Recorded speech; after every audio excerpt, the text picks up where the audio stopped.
সরকারি দল এবং বিরোধী দলীয় নেতারা একে একে তাদের ভোট প্রদান করছেন, সেই চিত্র আমরা দেখতে পাচ্ছি। রাষ্ট্রপতি নির্বাচনের আরও কিছু খবরাখবর আমরা জানতে চাই। আমাদের সাথে যুক্ত হচ্ছেন সহকর্মী মোহন ইসলাম। মোহন, আমরা চিত্র দেখছিলাম যে ৩৫তম দেশের রাষ্ট্রপতি নির্বাচন এবং ২৩তম রাষ্ট্রপতি নির্বাচন চলছে। ৩৫ বছর পর অনুষ্ঠিত হচ্ছে সেই নির্বাচন এবং উৎসবমুখর একটা অবস্থার মধ্য দিয়ে আসলে সংসদ সদস্যরা তাদের ভোট প্রদান করছেন।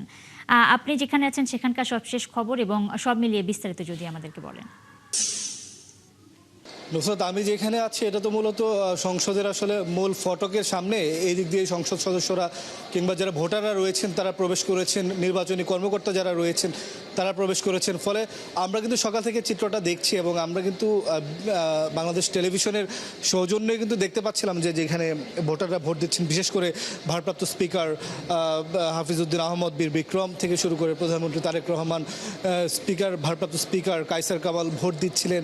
এবং সংসদের আমরা দেখছিলাম যিনি রাষ্ট্রপতি ক্যান্ডিডেট বিএনপির পক্ষ থেকে মির্জা ফখরুল ইসলাম আলমগীর, তিনিও কিন্তু তার ভোটাধিকার প্রয়োগ করেছেন এবং ভোটাধিকারের পরে আমরা দেখেছি তিনি বিরোধী দলের যে প্রথম সারির নেতা যারা রয়েছেন, অর্থাৎ সকল নেতাদের সাথে তিনি কথা বলেছেন। প্রথম দিকে যারা বসেন সকলের সাথে তিনি হাত মেলালেন, কথা বললেন, সেই চিত্রটি কিন্তু আমরা দেখেছি। এবং দেশে আপনি বলছিলেন এবং আমরা দেখছিলাম ৩৫ বছর পর একটি প্রতিদ্বন্দ্বিতাপূর্ণ একটি নির্বাচন, যেখানে আসলে আমরা জেনে থেকে বা আমরা দেখে এসেছি যে সরকার দল যাকে মনোনয়ন দেয়, বিরোধী দল পরে আর কোনো মনোনয়ন না দেওয়ার কারণে দেশে আসলে গত ৩৫ বছরের পরে কোনো রাষ্ট্রপতি নির্বাচন হয়নি, একদম সিলেকশনে হয়ে গিয়েছে। এবং দীর্ঘদিন অর্থাৎ ২০০৯ সালের নির্বাচনের পর কিন্তু একটা লম্বা সময় ১৪ পর থেকে আসলে আওয়ামী লীগের যে দুঃশাসনের কথা বলা হয় এবং তিনটি নির্বাচন হয়নি, ১৪, ১৮, ২৪। ফলে এই তিনটি নির্বাচনের সময় কিন্তু কয়েকটি রাষ্ট্রপতি নির্বাচন হয়েছে এবং এর মধ্যে আওয়ামী লীগের তৎকালীন মনোনীত যারা তারা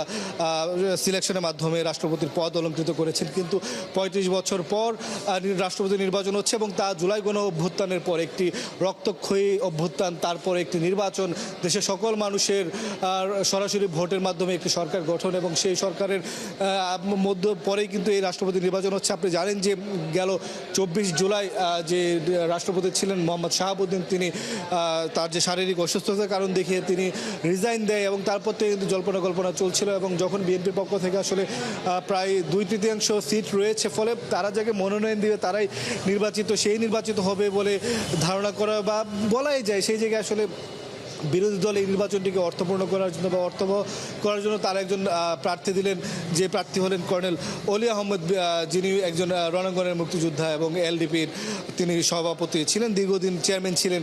এবং ফলে এই নির্বাচনটি একটি জমজমাট নির্বাচনে পরিণত হয়েছে এবং যারা এখানকার ভোটাররা রয়েছেন সেই ভোটাররা কিন্তু তাদের সাথে আমরা কথা বলেছি, অর্থাৎ সংসদ সদস্য থেকে শুরু করে সরকারের মন্ত্রী, বিরোধী দলের এমপিরা, তারা বলছিলেন যে দীর্ঘদিন পর যিনি ক্যান্ডিডেট হয়েছেন বিএনপি থেকে, তিনি একজন সজ্জন রাজনীতিবিদ, তিনি বাংলাদেশের রাজনীতির একটি বলা যায় একজন উদীয়মান মানুষ, যিনি দীর্ঘদিন আপনার ফ্যাসিবাদ বিরোধী আন্দোলনে নেতৃত্ব দিয়েছেন। আপনারা জানেন যে বিএনপি যখন মাঠে আন্দোলন করেন সেই সময় তাদের যে চেয়ারপারসন ছিলেন বেগম খালেদা জিয়া, তাকে আসলে মিথ্যা মামলায় তাকে কারাগারে রাখা হয় এবং বিএনপির যিনি ভারপ্রাপ্ত চেয়ারম্যান ছিলেন তখন তারেক রহমান, তাকে আসলে নির্বাসিত অবস্থায় লন্ডনে তিনি ছিলেন। ফলে এখানকার যে বিএনপির একদম মাঠ পর্যায়ে যে নেতৃত্ব, সেই নেতৃত্ব কিন্তু মহাসচিব হিসেবে মির্জা ফখরুল ইসলাম আলমগীর কিন্তু দিয়ে এসেছিলেন। ফলে তার আজকে রাষ্ট্রপতির এই পদে যখন নির্বাচন করছেন, তার দলের নেতাকর্মীদের মধ্যে বিশেষ করে যারা এমপি আছেন, মন্ত্রী আছেন, তারা তো সরাসরি তার নেতাকর্মী, তাদের মধ্যে এক ধরনের উচ্ছ্বাস, এক ধরনের আনন্দ বা তারা একটু মেলানকলিকভাবে তাকে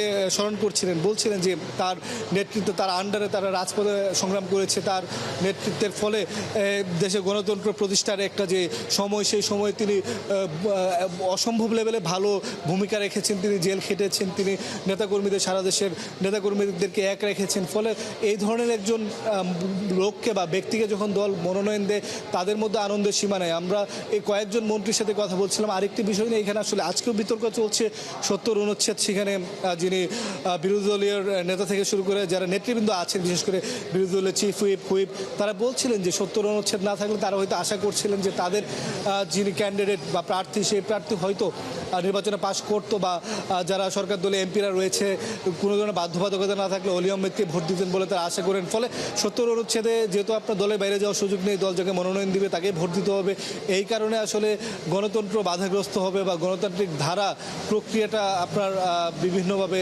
থেমে যাবে বলে তাদের একটা অভিযোগ রয়েছে। যদিও আপনি জানেন যে সংবিধান সংশোধন কমিটি নামে একটি কমিটি হয়েছে এবং কমিটি কার্যক্রম শুরু করেছে। সেই কমিটির সভাপতি সালাউদ্দিন আহমেদ কিন্তু বলছিলেন যে ৭০ অনুচ্ছেদ যেহেতু জুলাই সনদ বাস্তবায়নের পর পরিবর্তন হবে এবং পরে আসলে ৭০ জুলাই সনদ বাস্তবায়নের পর এটা ৭০ অনুচ্ছেদ নতুনভাবে হয়তো প্রয়োগ করা হবে, কিন্তু এই পর্যন্ত আসলে আগের ধারা অনুযায়ী ভোট হচ্ছে বা ভোট এবং ভোট শুরু হয়েছে। নুসরাত, আমরা দেখছি যে এমপিরা ভোট দিচ্ছেন, 5টা পর্যন্ত ভোট দেওয়ার সময়, 5টার পরে ভোট সেখানে গণনা করা হবে এবং রাষ্ট্রপতি পদে কি নির্বাচিত হয়েছেন সেখানে আসলে ঘোষণা করা হবে। এবং আরেকটি তথ্য আসলে জানিয়ে রাখি নুসরাত, আমরা জানি যে এই মুহূর্তে জামায়াত বা বিরোধী দলের যে নেতাকর্মী যারা এমপিরা রয়েছেন, সংসদ সদস্যরা 79 জন থেকে শুরু করে আপনার যারা সংরক্ষিত শুরু করে 90 জন ভোটার বা এমপি তারা এখন ভোট দিচ্ছেন একে একে। এবং আপনারা জানেন যে ৭০ অনুচ্ছেদের কথা বলছিলাম, ফলে তাদের ভোটটিও আসলে সেই তাদের যে ক্যান্ডিডেট অলি আহমদ তার পক্ষেই যাচ্ছেন। কিন্তু এখানে একটি মজার বিষয় হচ্ছে এই সংসদে কিন্তু একজন সংরক্ষিত আসনের মহিলা এমপি সহ 8 জন স্বতন্ত্র এমপি রয়েছেন যাদের আসলে কোনো বাধ্যবাধকতা নেই, তারা চাইলে যে কাউকে ভোট দিতে পারে।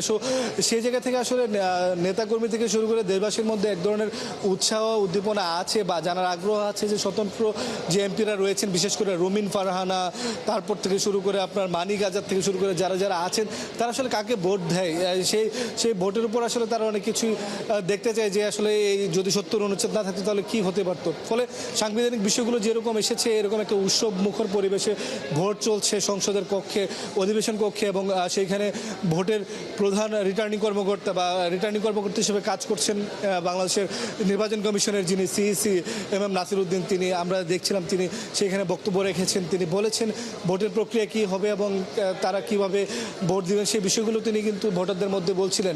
এমপি হলেও তারা কিন্তু আজকের দিনে ভোটার, এবং এটা আসলে একটি অভাবনীয় চিত্র। দেশের 35